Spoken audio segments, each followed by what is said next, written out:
gostaria de saber, assim, do senhor, né, qual que é a sua visão sobre a situação política. Hoje nós temos 10 vereadores na Câmara, em uma situação também bastante desconfortável, porque é um desconfiando do outro. O próprio presidente da Câmara chegou a afirmar em entrevista coletiva que eles não seriam capazes de montar uma CPI para se auto-investigar porque todos são suspeitos. São palavras do presidente da Câmara. Eu gostaria de saber aqui da nossa diocese de Umuarama, do bispo, que é um cidadão, qual que é a sua posição sobre isso, qual que é o encaminhamento da igreja, como que nós vamos orientar os fiéis nesse ano político diante dessa situação particular de Umuarama? Sim. Na verdade, tudo estava em período de recesso, né? Retornou brevemente, há pouco tempo. Né? Não sei quando foi o retorno, né? Nosso pensamento, já conversamos algumas coisas, estamos informados, estamos sabendo, né? É que a gente não vê claro ainda o que está acontecendo, né? Por exemplo, provavelmente aquele evento, aquele sucedido, não foi casual, né? Alguém armou com que interesse de pura justiça, como que chama isso, pura ética, ou alguma outra força que tem também seus interesses e que, na verdade, não promete nada melhor do que temos, né? Então, nossa posição é de ainda aguardar mais informações para dizer alguma coisa que a gente, no momento, não sabe o que dizer. E com relação... Individualmente, um padre, outro... Cada um tem Está dizendo, né? O que pensa. E claro, o que nós queremos é que a verdade apareça e que quem deve seja pago pelo que deve. Isso sim. Seja o que for, que a verdade apareça e que cada um pague pelo que deve. E com relação à campanha eleitoral, vai haver, porque a igreja sempre, não vamos dizer toma uma posição, mas sempre tem uma orientação a dar para os seus fiéis. Qual vai ser a orientação? Porque nós estamos não só em Umuarama, mas no Brasil todo a situação política tem sido complicada. Nós pensamos em criar, já está assim, vamos dizer assim, acenada a possibilidade de uma pequena escola de educação política para os candidatos que quiserem. Né? Não finalizamos essa questão ainda, mas também é novidade porque outros anos já foi feito, né? Essa escola de educação política para candidatos, clareando o máximo possível o que é a questão e o que é a questão agora aqui, né? Na nossa cidade. Para os católicos em geral, a orientação é a mesma, né? Quer dizer, que quem se candidatar deve deixar a liderança que tem na comunidade.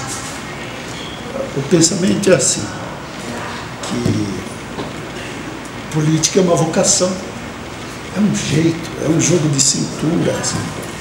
Não é a pessoa ser ferrinho de uma posição, né? É saber achar o ponto de união entre todas as tendências, e interesses e pensamentos, né?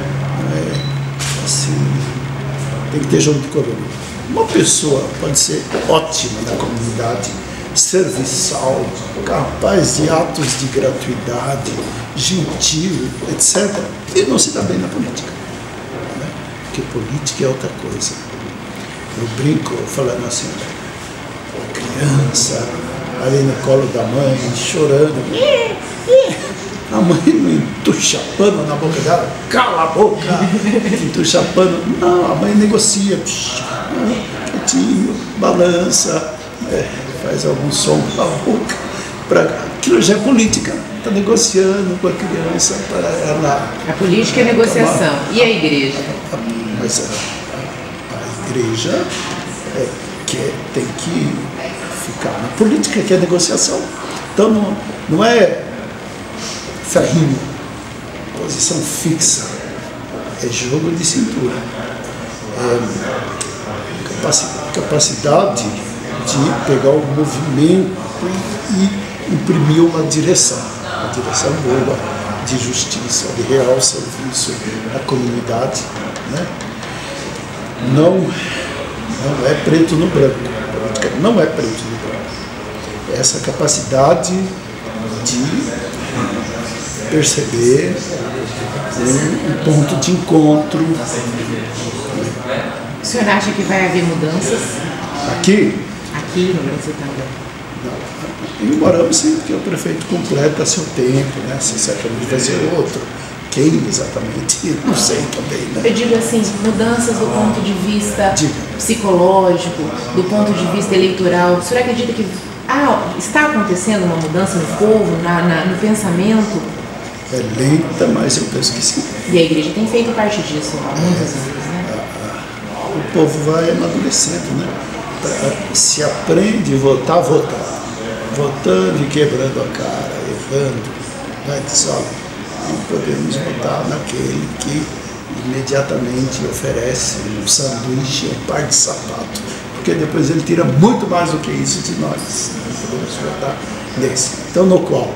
Um que diga que tem um plano, e qual é o plano, e depois a gente ficar junto com ele, cobrando esse plano.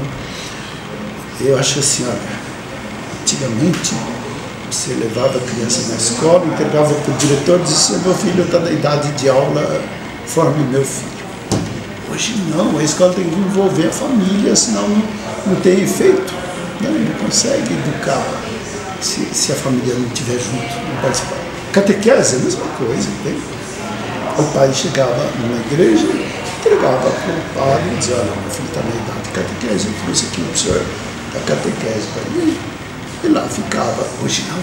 Hoje a catequese envolve a família. Sem o que não tem efeito. Política é a mesma coisa. Tinha que você eleger o vereador e largar de lá. Você tem que acompanhar. Você tem que continuar dizendo para ele que está do lado dele. Se ele continuar fazendo o que os eleitores acham bom e que ele tinha prometido. Porque se ele começar a perceber que fica sozinho, ele vai perdendo a coragem, começa a negociar coisas inegociáveis, né? É um dever da gente acompanhar. Cada vez mais isso cresce na sociedade, eu acho.